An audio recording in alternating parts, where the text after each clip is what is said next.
Herodes o Grande governou a Judéia à época do nascimento de Cristo.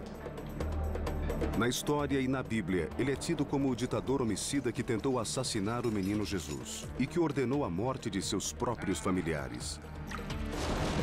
Mas a reputação cruel de Herodes ofuscou seu legado como um construtor visionário. Ele arquitetou um dos mais ambiciosos projetos de construção da Terra Sagrada. Herodes deixou um legado em pedra que sobrevive até os dias de hoje, e agora nós iremos investigá-lo.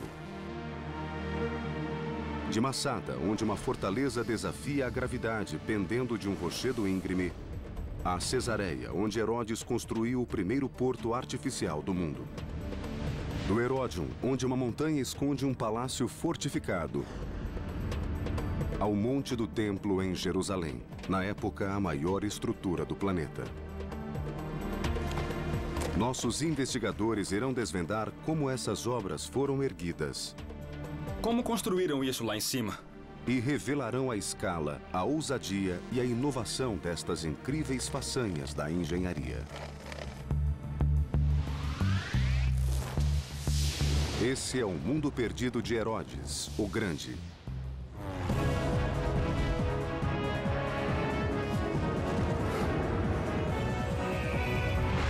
Mundos Perdidos.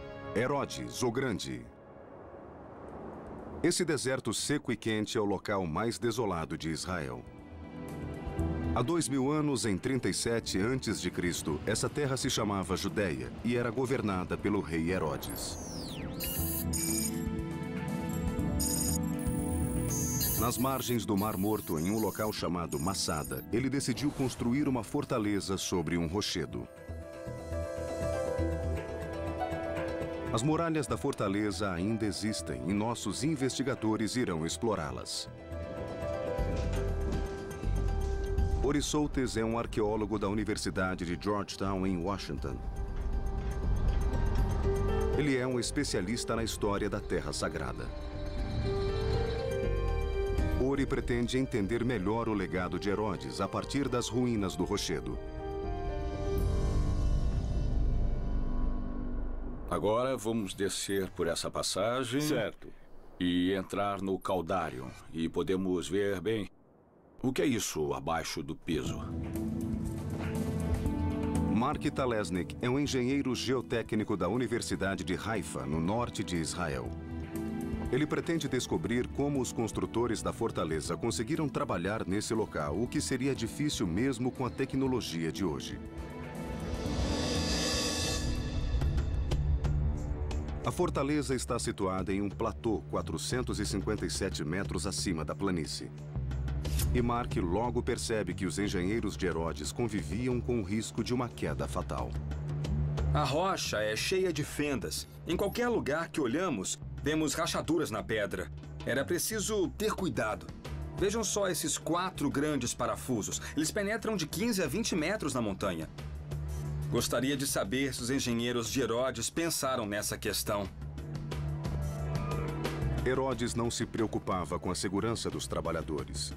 Seu único interesse era a transformação desse local, que não seria apenas um palácio, mas um refúgio.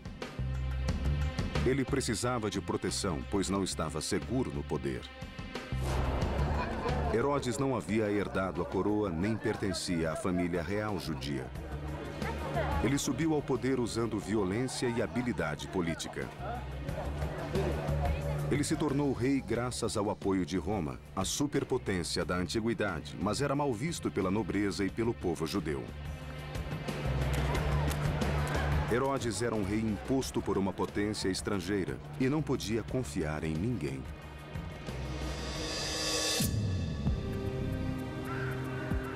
Massada era um lugar vital para Herodes, onde ele poderia se refugiar caso houvesse uma revolta. Em Massada não existe água, sombra, comida ou fonte de energia. Guiado pelo historiador Albert Baumgarten, Mark Talesnik descobre que para um empreiteiro como Herodes, Massada possuía um recurso vital: pedra. Essa é a pedreira. Nossa, isso é incrível! Os engenheiros de Herodes usaram essas pedras para cercar o platô com uma muralha de 1 quilômetro de comprimento. Chamada de casa-mata, era uma muralha especial. Com uma cavidade no meio, possuía duas funções. Baumgarten mostra o interior da construção a Ori Soltis. Então, essa era a parte interior da caça-mata, certo? Temos a muralha externa e a muralha interna. Isso mesmo. Os cômodos podiam servir de habitação, serem usados para armazenagem ou preenchidos com pedra para tornar a muralha mais resistente em determinados pontos. As casamatas eram grandes o bastante para abrigar as tropas de Herodes. Mark percebe que os construtores da fortaleza arriscaram a própria vida. Olhando daqui é realmente difícil de ver, mas eu acredito que não havia qualquer tipo de fundação. É incrível como a construção está próxima da beira do penhasco. Pequenas lascas ajudam a prender as grandes pedras. Eles usavam o que tinham à mão, não é? É por isso que nós vemos esses pequenos pedaços de pedra que, na verdade, tornam a muralha mais estável. Se tirarmos as pequenas pedras do meio, as pedras maiores não se encaixam direito. Como você faria para assentar essas pedras? Como eu faria isso? Só se fosse muito bem pago ou se tivesse muito medo de Herodes. Herodes aterrorizava todos que o rodeavam e gostava de exibir seu domínio sobre a natureza. Se fazia calor, ele exigia frio. No meio do deserto, no setor norte do rochedo, ele ordenou a construção de um suntuoso complexo de banhos. Então, era aqui que deixaríamos nossas roupas. Depois entraríamos nessa sala que era... Essa era a sala morna. O tepidário. O tepidário. Na verdade, entraríamos nessa sala e começaríamos aqui na sala fria. As casas de banho eram características dos palácios de Herodes, demonstrando status e riqueza. Nessas paredes podemos ver o que restou da pintura. Agora vamos descer por essa passagem. Certo. E entrar no Caldarion. E podemos ver, bom, o que é isso abaixo do piso? O que havia aqui? Muito bem. O que vemos aqui é o sistema de aquecimento da sala mais quente do banho. O ar quente produzido pela fornalha era conduzido por tubos sob o piso e pelas paredes. O sistema permitia que a temperatura da sala fosse controlada. Então isso é genial. Temos as pedras e o material que segura os ladrilhos. Em cima disso temos ladrilhos, gesso e pinturas. Isso temos mesmo. Uma série de camadas. Bom, essa é uma edificação que foi projetada e construída com muito cuidado. Isso nos traz uma questão. Sim. O calor vinha da água quente, que vinha do fogo, certo. Que vinha de... Onde arranjavam combustível para o fogo? Traziam a madeira de qualquer lugar onde houvesse madeira para que houvesse fogo para aquecer a água. Então dinheiro não era problema. Dinheiro não era problema. Trazia madeira de onde quer que fosse. O trabalho escravo era a solução para outro problema: a falta de água. Canais coletavam a água da chuva. Canais foram construídos com o objetivo de direcionar a água para determinados locais então, e para esses garantir... canais foram construídos por mesmo. Herodes. Podemos ver vegetação dos canais. Quer dizer que ainda há umidade aqui. Ainda há umidade aqui. Durante o inverno, a água armazenada em duas piscinas a oeste de Massada era direcionada para cisternas subterrâneas com capacidade de 40 mil metros cúbicos. Então, a água era carregada por escravos até o topo da montanha.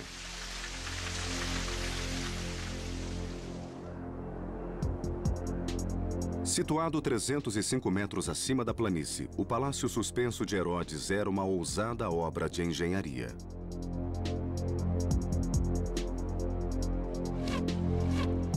Os níveis inferiores foram construídos em terraços cortados na face norte do rochedo. Olha só essa parte aqui. A rocha alterna faixas duras e macias, facilitando o trabalho de escavação dos engenheiros até as camadas de pedra boas para construir. Olha só, a grande vantagem é que esse tipo de rocha é fácil de quebrar. Após quebrá-las em camadas, podiam construir os diferentes níveis. Herodes teria acesso a esses níveis através de uma escada. Essa é a escada. Ela sobe até ali onde haveria um deck e... Não, esse é o deck. Não, peraí. Olha isso. É óbvio que havia alguma coisa aqui em cima. É mesmo? É. Tudo bem. A engenharia era ousada e a decoração era suntuosa. Aqui devemos imaginar que havia uma série de colunas e um telhado cobrindo toda a construção, criando um pórtico coberto onde as pessoas podiam se proteger do sol forte. Ao mesmo tempo, podiam aproveitar a brisa e a fantástica vista. É incrível. Sim. Era o mínimo para o homem mais rico do Oriente. Com certeza. Masada, a fortaleza do rei Herodes, era uma maravilha da engenharia. Ele transformara uma rocha inabitável em um oásis.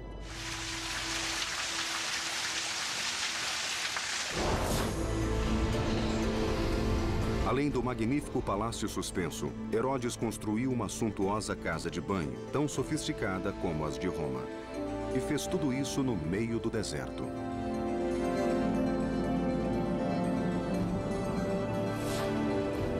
A combinação de luxo e proteção se tornaria a marca registrada de suas obras.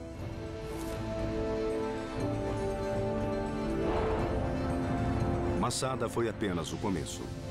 Herodes, o Grande, estava prestes a realizar um dos projetos mais ambiciosos de seu reinado.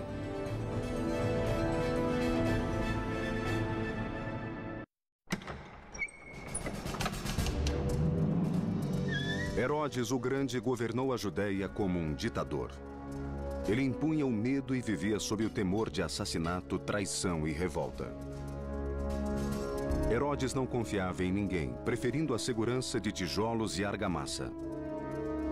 Nossos investigadores presenciaram a grandiosidade da fortaleza de Herodes no topo do Monte Masada. Esse tipo de construção seria sua marca registrada. Herodes construiu nada menos que 11 fortalezas. Agora veremos a mais magnífica de todas, que foi batizada com seu próprio nome, o Heródium. Herodes começou a construí-la no início de seu reinado e levou 3 décadas para finalizá-la. À primeira vista, o local parece ser apenas um vulcão. Mas as aparências enganam. Orissoltes irá explorar os extraordinários segredos dessa montanha. Seu guia é o especialista Marty Freelander. Durante a subida, não há sinal de existência de uma fortificação feita pelo homem. Mas ao chegarem no topo, 750 metros acima do nível do mar, eles descobrem que o morro esconde um vasto palácio.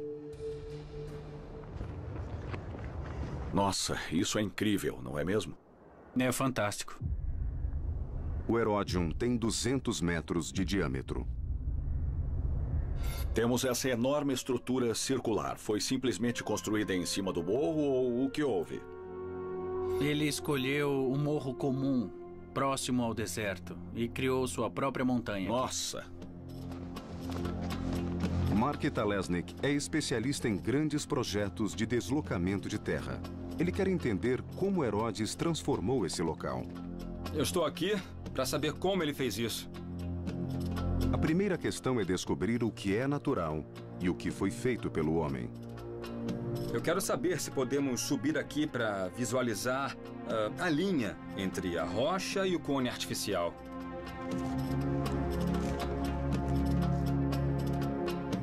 Eu acho que esse aqui é o local. Foi nesse terraço que os engenheiros começaram a construção. Eles subiram até aqui e construíram daqui para cima. Muito bem, vamos lá. Mas como isso foi feito? Como Herodes construiu uma montanha em cima do morro? Primeiro, ele ordenou que escavassem aquele morro próximo. Dá uma olhada, veja como o topo é plano. Aquele morro devia ser do mesmo tamanho desse morro aqui. Ele retirou rocha e terra dali e trouxe para o topo dessa montanha. O ego de Herodes era a força motriz do projeto.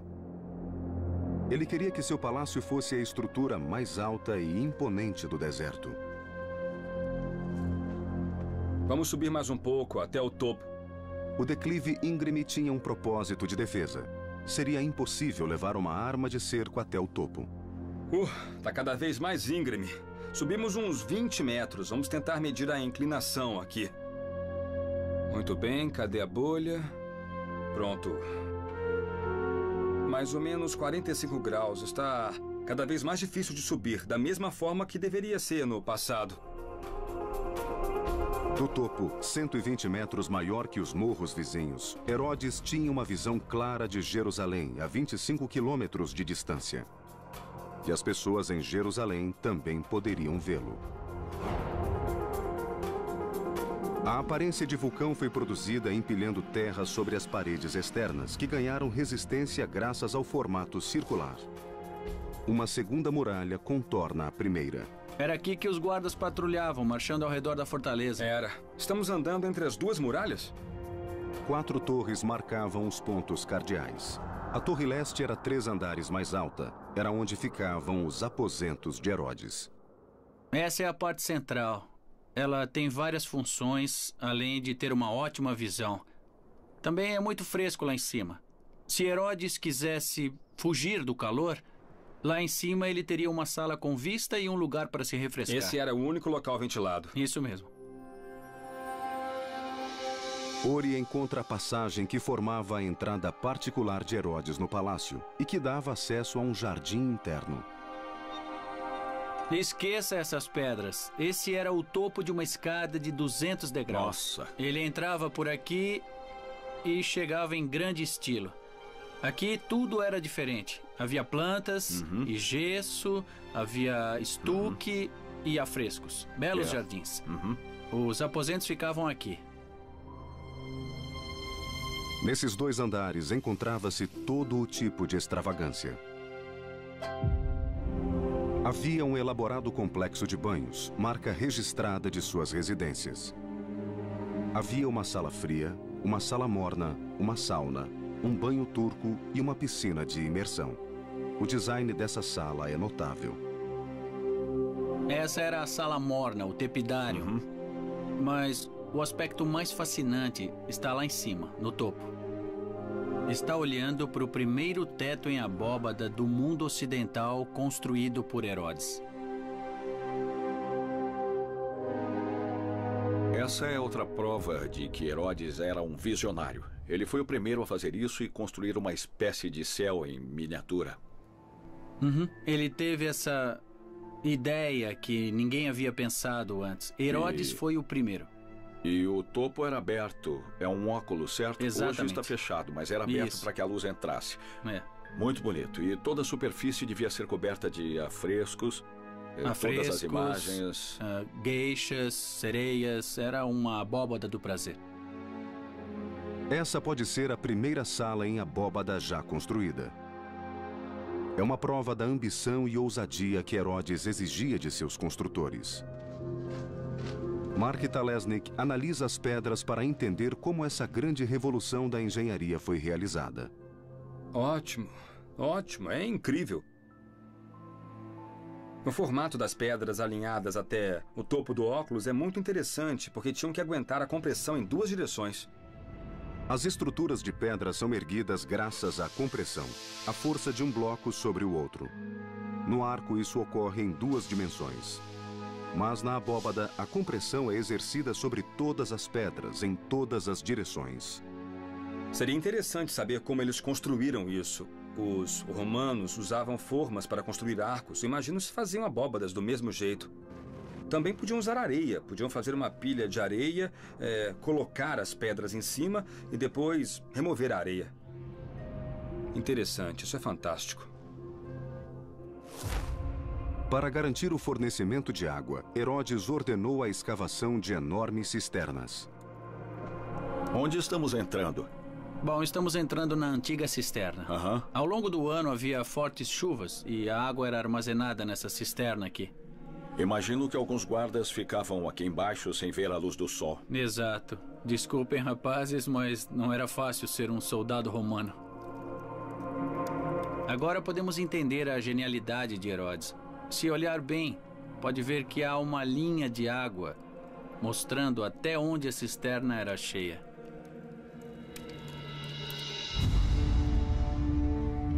O O Heródium era a prova do domínio de Herodes sobre o deserto.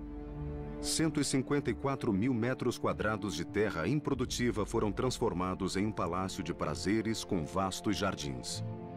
Uma enorme piscina com aqueduto próprio constituía a peça central. Toda a área era cercada por jardins suntuosos e muito impressionantes. Lembre-se que estamos no meio do deserto. Herodes criou um jardim temperado em pleno trópico. Do tamanho de 2 piscinas olímpicas, era navegável por pequenos barcos.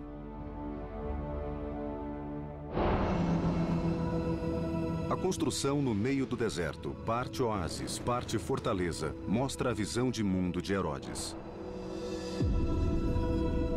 Ele era um visionário e possuía riqueza e poder além da imaginação.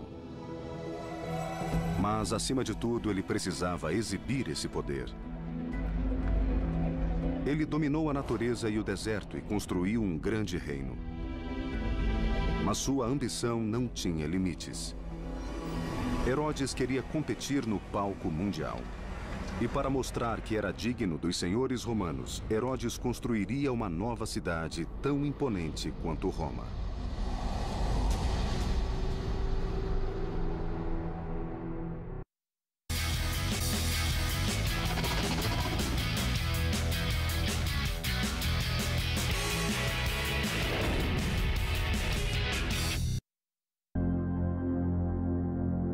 As realizações de Herodes o Grande foram ofuscadas por sua reputação como ditador cruel.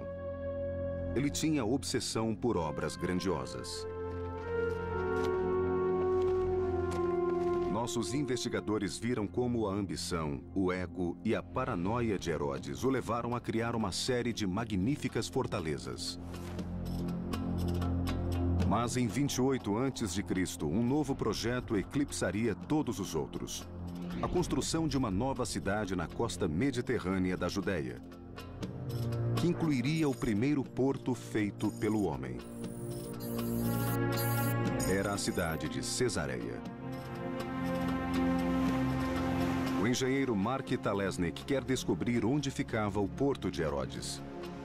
Ele é acompanhado pelo arqueólogo Yosef Poref, que estuda a região há mais de 20 anos. O quebra-mar original ficava... O quebra-mar original ficava ali. Era um grande porto com 450 metros de comprimento. Para visualizar a extensão do antigo, é preciso sair para o mar. Estamos agora no local onde ficava a abertura do quebra-mar do porto. Isso é incrível. Então a abertura do quebra-mar ficava ali. Era uma abertura de 35 metros por onde os navios entravam no porto. Sim, havia 2 torres altas que os navios podiam ver à distância. E havia algum farol também? Sim, sim. Os romanos da Baía de Nápoles foram os primeiros a perceber que a cinza vulcânica endurecia quando molhada. Conhecida como pozzolana, foi o primeiro concreto submerso da história e permitiu que Herodes construísse o porto de Cesareia. Arqueólogos descobriram restos de armações de madeira que eram colocadas debaixo d'água e preenchidas com pedras e pozzolana. Quer dizer que eles construíram o porto como um caixão. Sim. No meio do mar. Sim, sim. Eles pegavam caixas de madeira, jogavam as caixas no mar e as enchiam com pedras e concreto para que afundassem em um local determinado. Sim. E repetiam o processo. Sim. Era uma revolucionária obra da engenharia. O primeiro porto marítimo artificial. Mas ninguém previu a ação do mar contra a estrutura. Em poucos anos, a areia invadiu o quebra-mar, formando uma nova faixa de terra. Mas os arquitetos de Herodes encontraram uma utilidade para ela. E construíram um hipódromo para corridas de biga. Aqui ficavam os portões por onde as bigas entravam. Os portões se abriam simultaneamente. Isso é uma rocha com um sulco. Era como se fosse uma cerca se abrindo? É possível, sim. Após passarem pelo portão, as bigas se dirigiam até uma barreira central.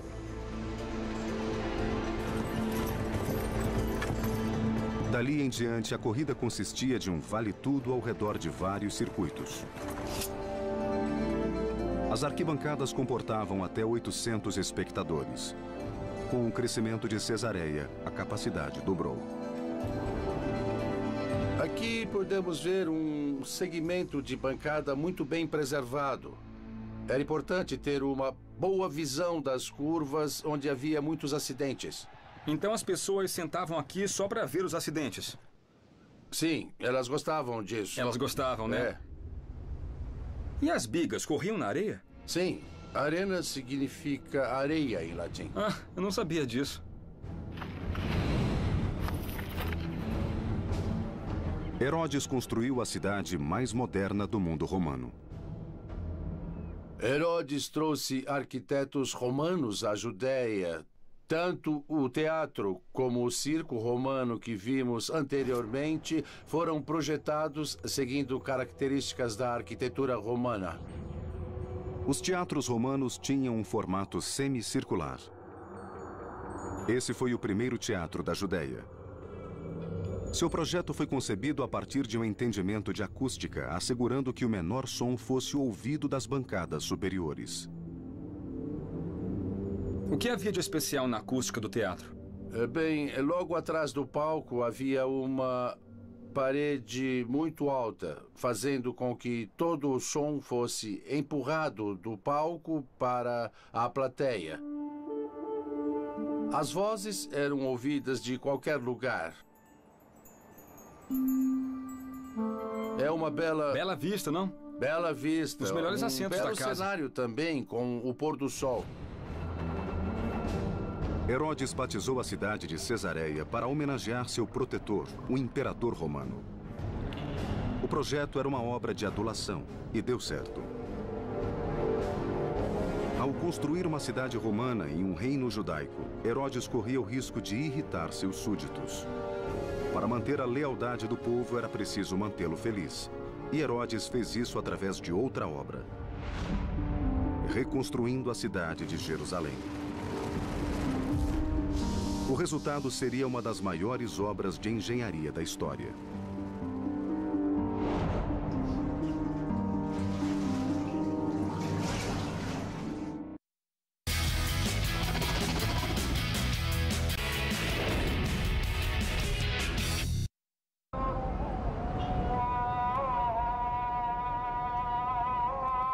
Jerusalém, capital da Terra Sagrada.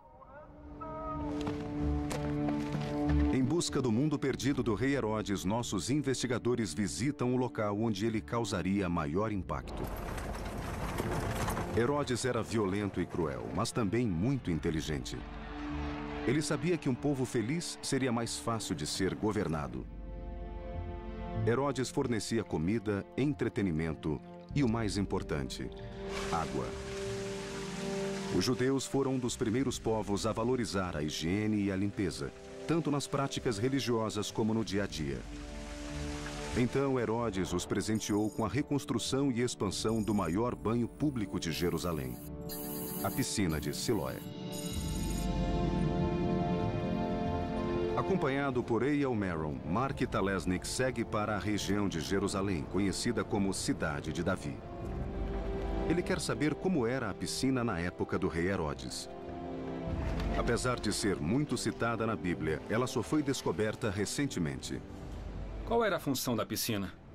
Bom, basicamente, a primeira função era fornecer água potável, era a principal utilidade, e também era utilizada para banhos rituais. A cada ano, mais de 150 mil peregrinos vinham ao local para visitar o templo na montanha acima e precisavam de água para os rituais de purificação. Só para você ter uma ideia do tamanho, podemos ver um canto da piscina bem aqui. E o canto oposto fica ali, onde aquelas pessoas estão reunidas. Esse é um lado da piscina com 50 metros de comprimento, então temos o outro lado que tem outros 100 metros aqui naquela direção e formam uma piscina com uma área de aproximadamente 4.000 metros quadrados. É enorme. É muito grande mesmo, isso. Maior que 2 campos de futebol. É, isso mesmo. A água que enchia a piscina vinha da nascente de Gião, a 425 metros de distância. Mark descobre que os engenheiros de Herodes podiam direcionar e controlar o fluxo da água. Isso é incrível. Fantástico. Eu estou sentado em uma falha, uma fratura na rocha. A falha vai até a superfície do solo e os engenheiros, seja lá quem fossem, utilizavam a falha para criar um tipo de desaguadouro. Assim podiam controlar a direção da água para as diferentes regiões e controlar a altura da água na piscina. Podiam fechar uma válvula e enviar a água para outro lugar. Na época de Herodes, a piscina de Siloé teria essa aparência. Esse foi o cenário de uma das histórias mais famosas da Bíblia, a cura do homem cego. Apesar de Jesus ter vivido após o reinado de Herodes, essa era a piscina que ele conhecia e frequentava. Foi nesse local que ocorreu a história da cura do homem cego. É uma ótima história. Quando Herodes subiu ao poder, a água de Jerusalém fluía ao longo de túneis antigos escavados na rocha, passando por uma rede através dos morros ao redor da cidade. A.L. Maron leva Mark Talesnik em um passeio pelo subterrâneo para mostrar as dificuldades enfrentadas pelos construtores da época. Quando o caminho de um aqueduto encontrava um morro, às vezes era mais fácil atravessá-lo do que rodeá-lo. Mas isso não quer dizer que escavar os túneis fosse um trabalho fácil. Estamos entrando em uma seção do túnel onde o teto é muito mais baixo. Observando a rocha que forma o teto, eu posso ver que é construída de sílex ou pederneira, que é uma rocha muito, muito dura. E o que isso significa? É muito mais dura do que a rocha ao redor, que é a arenito. Eu imagino que eles se cansaram de cavar ali em cima e desceram para cá. Mesmo hoje, construtores teriam dificuldade em trabalhar com esse material. Herodes continuou renovando a rede de fornecimento de água de Jerusalém. Seus engenheiros construíram um novo aqueduto para carregar água potável das piscinas de Salomão, perto de Belém. Era conhecido como o Aqueduto Superior. Hoje, pouco resta de sua estrutura.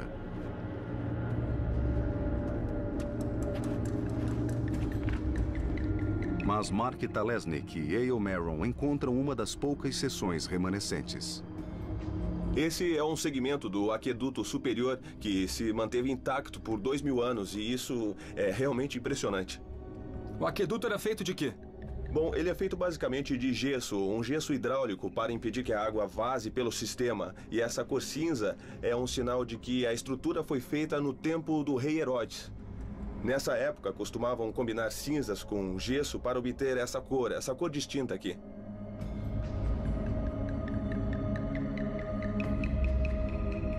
Eu sempre quis ser um trabalhador municipal. Vamos ver. A inclinação de um aqueduto romano pode ser pequena.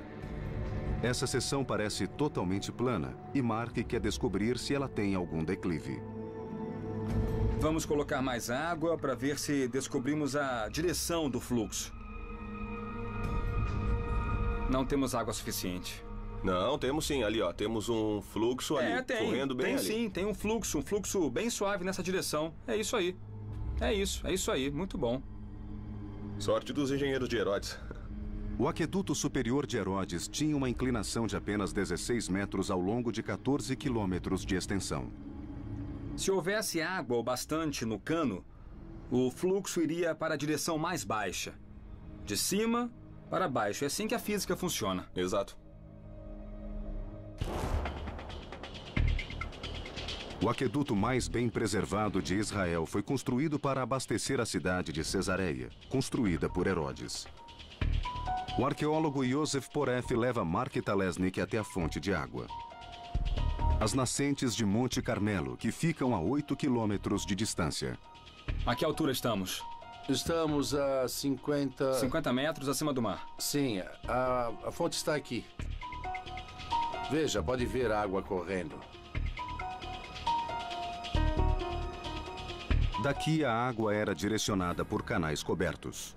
Veja a construção original. Aqui em cima você pode ver o teto triangular que protegia a água de contaminação pois ela era utilizada para beber. Sei. A água enchia essa piscina de armazenamento antes de ser direcionada ao vale para a cidade de Cesareia. Nos últimos 8 quilômetros, um aqueduto elevado carregava água ao longo da costa até a cidade.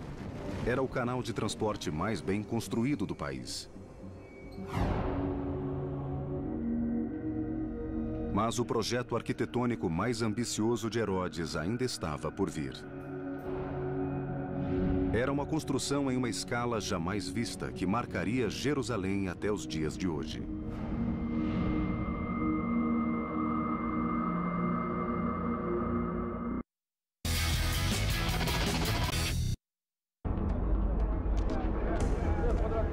Nossos investigadores estão descobrindo o legado do rei Herodes, o Grande. Estruturas monumentais construídas por toda a Judéia durante seus 33 anos de reinado. Naquela época, Herodes se esforçou para agradar seus mestres, os poderosos romanos que haviam lhe concedido o trono da Judéia. Ao mesmo tempo, seus súditos o abominavam. Ele era um rei imposto por uma potência estrangeira. Herodes quis se provar digno do povo judeu. E fez isso concedendo-lhes o maior presente imaginável: a reconstrução do templo, o local mais sagrado da terra para os judeus. Ori Soates e o historiador Ken Spiro visitam o local. A construção foi destruída há séculos, mas grande parte da muralha permanece de pé. Essa seção é conhecida como Muro das Lamentações. Herodes construiu essa muralha para segregar, que acabou se tornando um local sagrado para o povo judeu ao longo dos séculos. É como se fosse um pedaço do templo, certo? Certo. Ironicamente, o homem que possuía uma relação ambivalente, até mesmo hostil com o povo da Judéia, foi quem construiu o local mais sagrado do mundo para os judeus. É incrível. É realmente muito interessante. O que vemos aqui é apenas um fragmento da obra de Herodes. Para termos uma ideia do tamanho da construção, Mark Talesnik atravessa o vale até o Monte das Oliveiras. Somente a essa distância é possível visualizar a grandiosidade dessa obra. Pronto. É uma bela vista. Hoje, uma mesquita dourada marca o local do Templo de Herodes. Temos uma bela visão daqui. O maior desafio enfrentado por Herodes foi construir uma grande plataforma no topo da montanha. O que ele decidiu fazer de uma maneira sem precedentes no mundo antigo foi construir uma grande muralha ao redor da parte superior da montanha para permitir a terraplenagem do local.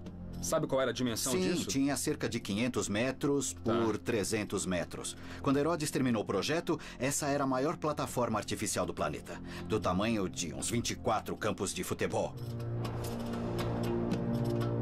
Herodes reformou e estendeu a plataforma do Monte do Templo. Para sustentar a colossal massa de terra, ele cercou toda a área com uma vasta muralha. Mark Talesnik desce até o canto sudeste para ver como a muralha foi construída.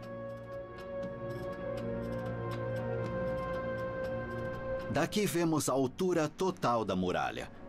30 metros de altura, como um prédio de 10 andares. As pedras têm 1 metro de profundidade. Temos esse efeito de zíper, com pedras travadas e impostas. Enormes pedras convergendo em um canto, formando um zíper. Uma pedra grande, uma pedra pequena. Uma pedra grande, uma pedra pequena. E assim subindo até o topo. O muro era apenas uma parte da estrutura. Para compensar o nível do declive da montanha, os engenheiros de Herodes construíram uma rede de grandes passagens arqueadas.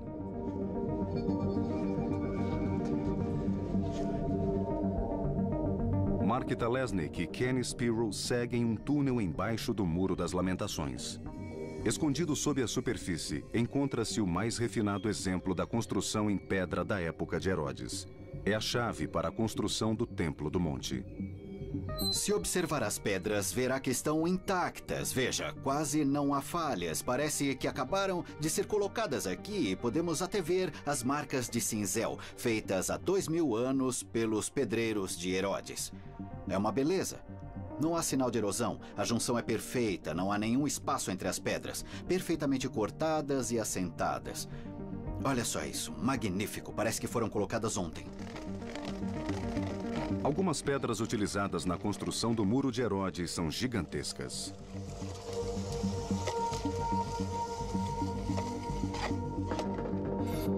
Tá aqui, temos 13 metros e 10 centímetros. É uma pedra comprida. Vamos medir a altura desse bloco. Temos 3 metros e 7 centímetros. Eu sei que essa pedra tem uns 5 metros de espessura. Assim, vamos fazer os cálculos. Densidade do arenito, 2,4 toneladas por metros cúbicos. Então, temos uma pedra que pesa 550 toneladas.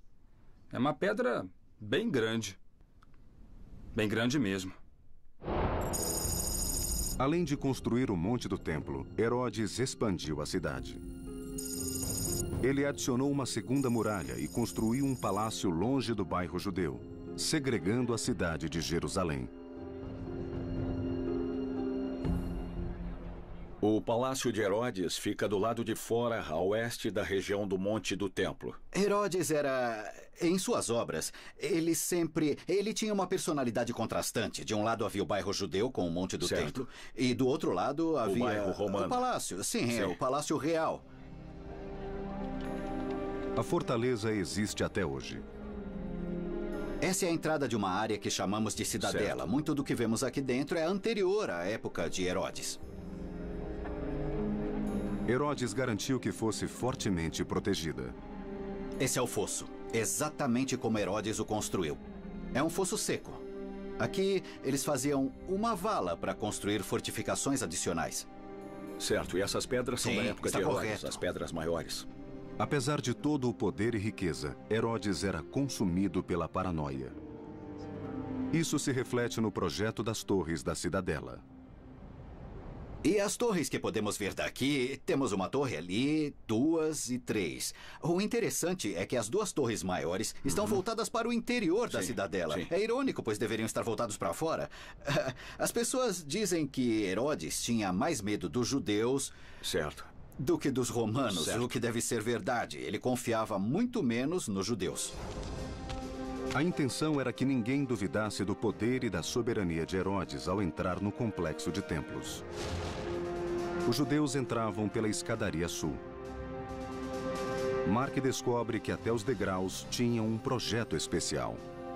Os engenheiros e arquitetos de Herodes pensavam em tudo. Se observar os degraus, verá que tem tamanhos diferentes. Temos a distância de 1,5 metros, 1,5 metros. Foi projetado assim para que as pessoas refletissem enquanto subissem as escadas e se preparassem antes de entrar no Monte do Templo.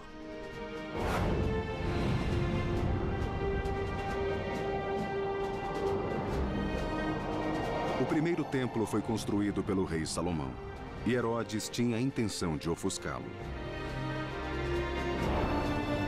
Nenhuma pedra restou do templo de 53 metros de altura. Ele queria se imortalizar e impressionar o povo judeu. Ele queria que as pessoas olhassem para a construção e se espantassem. Ironicamente, apesar de não ser uma boa pessoa, ele foi um dos poucos a receber o título de o Grande. O Monte do Templo de Herodes era a construção mais importante da Terra Sagrada. Representava o auge do reinado de Herodes e a glória da nação judia. Era a culminação de todas as suas obras.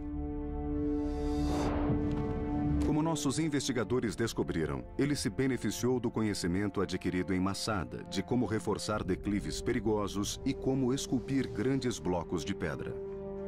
Do Herodion, os construtores de templo aprenderam escala e como construir em diferentes níveis. A construção de uma cidade inteira em Cesareia sugeria que nada estava além do alcance de Herodes.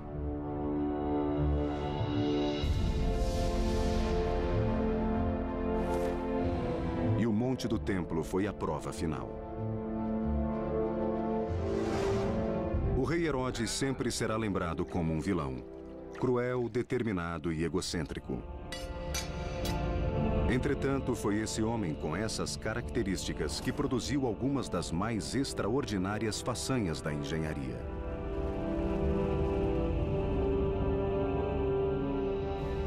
Em 2007, arqueólogos descobriram uma tumba ornamentada em uma escavação em Heródion.